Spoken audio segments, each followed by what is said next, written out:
Welcome back. The title of this mini lecture is The End of World War II, and we're going to talk about 5 things that you need to be thinking about in order to learn more about this topic. There's a lot here, so let's dig in. The first topic, the first thing that we're going to talk about is 1945 and refugees. 1945 was one of the worst years the world has ever seen. World War II comes to an end. Hitler gets killed. I mean, that's okay. But it's a time period of constant and unending death and destruction for many. Most of the deaths that occurred in World War II happened in the last year of the war. The summer and fall of 1945, you have countless millions who are homeless all over Europe. Figures from 60 to 80 to 85 or more than 85 million people on the roads in Europe at this time. Lawlessness abounds, violence abounds, and you have a real grave humanitarian crisis here with many millions of individuals in a refugee status, uncertain of their futures. All right, that's the first thing. Second thing for us to be thinking about with this topic of the end of World War II is Nuremberg and war crimes. When World War II comes to an end, the Allies will establish a war crimes tribunal and begin hearing cases at Nuremberg. High-ranking Nazi officials who they capture and they put on trial. Some will be convicted of war crimes. Others will commit suicide.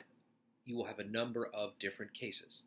Now, there's a lot to that story, and there's a very big discussion about what constitutes a war crime. Who makes that decision? Who makes that choice?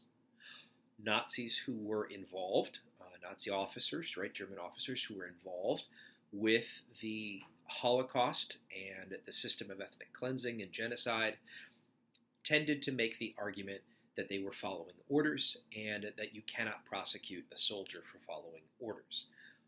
Those who were prosecutors at the trial argued, no, that is not true.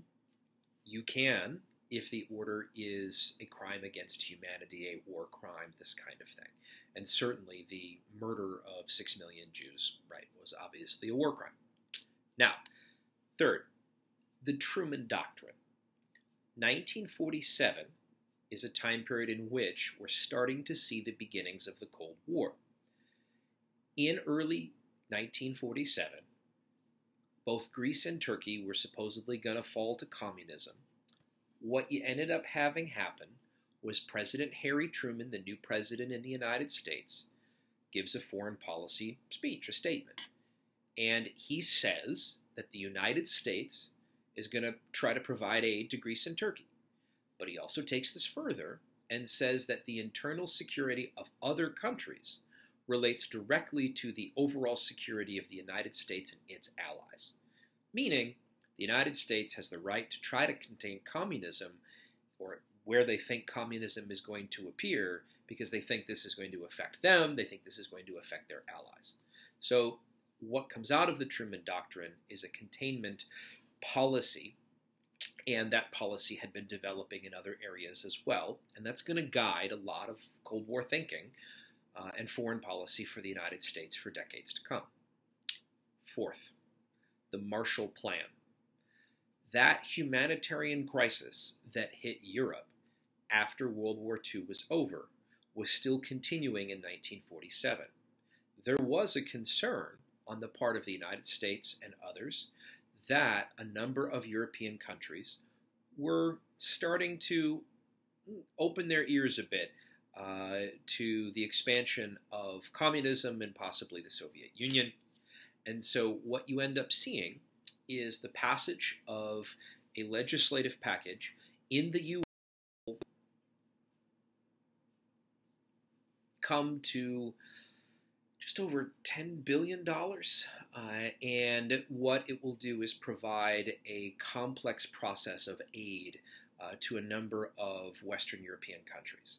Now, there is obviously an initial relief aspect of this, a humanitarian aspect of this, but let's not kid ourselves. Of course, the United States is also thinking of this with the idea of maybe we can stop these folks from being communists, so that'll be good.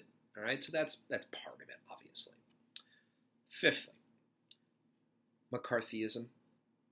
By the end of the 1940s, in the United States and in other parts of the West, you start to see a rather coercive environment of fear surrounding anti-communism.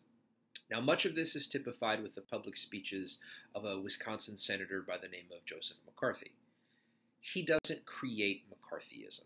He is perhaps the most noted advocate, and really what he's again doing is capitalizing on an environment of fear. Thanks very much.